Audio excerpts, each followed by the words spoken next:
ये सवाल, मैं तो वित्त मंत्री नहीं हूं, ना पेट्रोलियम मिनिस्टर हूं, ना इस सरकार का हिस्सा हूं। काश ये सवाल उन तक पहुंचे। नहीं पहुंचेगा, मैं जानता हूं। सवाल लेने वाले लोग नहीं है।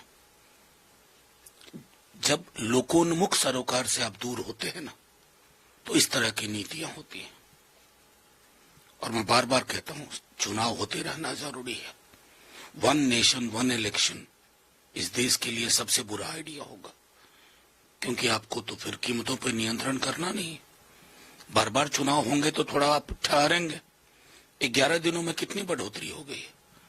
और सिर्फ मोटरसाइकिल, गाड़ी, ट्रक, कार में नहीं फर्क पड़ता है, ये टमाटर में भी जाता है, सब्जियों में जाता है, दाल में जाता है, तेल में जाता है। और किस पर मार पड़ती है?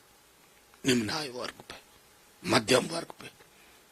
आपको लगता है आप चुनाव दो? भल्ला साहब ने ठीक कहा, चुनाव जीत जाओ, देश भाड़ में जाए, देश के लोग त्राहिमाम करें, बस चुनाव हो जाना चाहिए। आप स्मरण रखे जाएंगे एक ऐसे सरकार के रूप में जिसको जन सरोकारों से कोई मतलब नहीं था। जन का वोट चाहिए, जनाधिकार पे बात नहीं करना।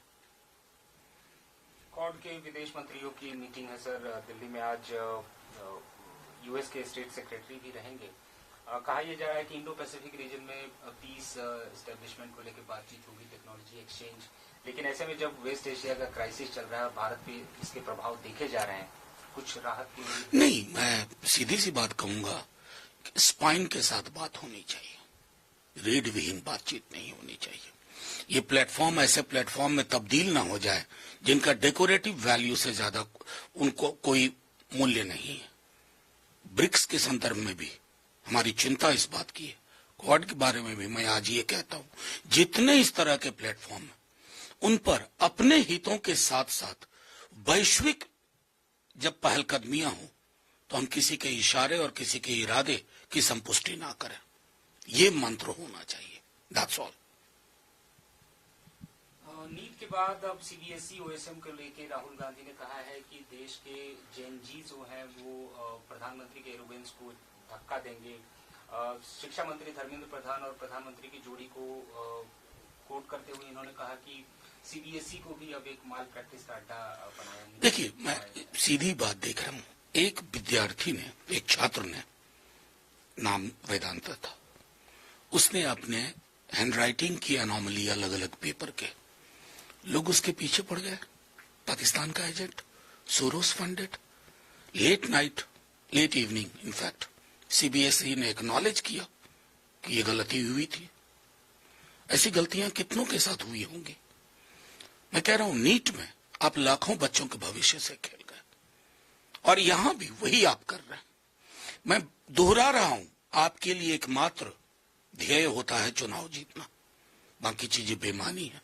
और माफ कीजिएगा, मैं एजुकेशन मिनिस्टर को ब्लेम करके इसको पटाक्षेप नहीं चाहूंगा कि इन्फ्लेशन के लिए मैं फाइनेंस मिनिस्टर को ब्लेम कर दूं।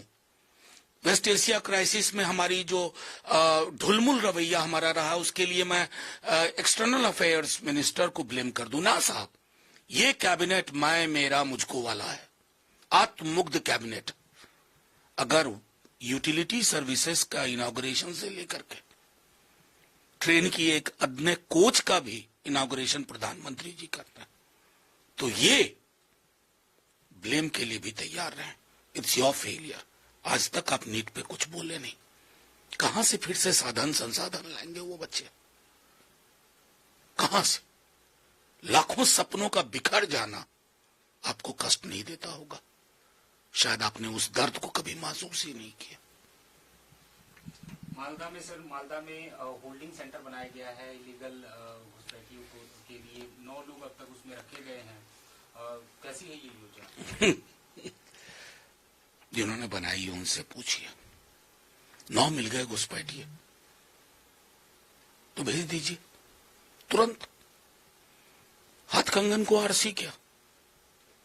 बंगाल ने अगर आपको मौका दिया ना, तो रोजगार पर बोलने के लिए भी बोला। आज तक मैंने नहीं सुना, इतने दिन हो गए। क्या पेट्रोल डीजल की कीमतों का बंगाल पर कोई असर नहीं हो रहा है? झालमुढ़ी बनने के लिए भी तेल चाहिए, क्या उस पर असर नहीं हुआ है? सब करिए, क्योंकि डॉग विसिल पॉलिटिक्स आपकी पॉलिटिकल पर्सनालिटी का अभिन्न हिस्सा है, लेकिन वो भी करिए जो जन सरोकार की चीज है।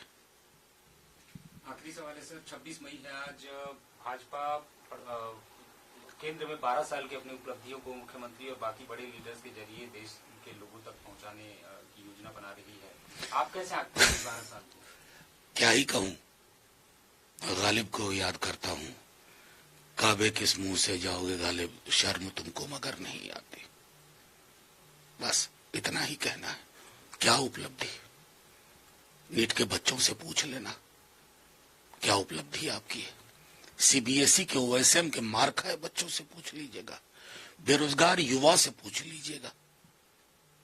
सारी उपलब्धियां हवा हवाई हैं। हाँ, उपलब्धि एक है आपकी, जो आपके कॉरपोरेट के साथी है ना, जो हवाई जहाज में आपके साथ या आगे पीछे जाते हैं, और सारा बायलैटरल जो बातचीत होती है उसके सबसे बड़े बेनिफिशियरी होता है।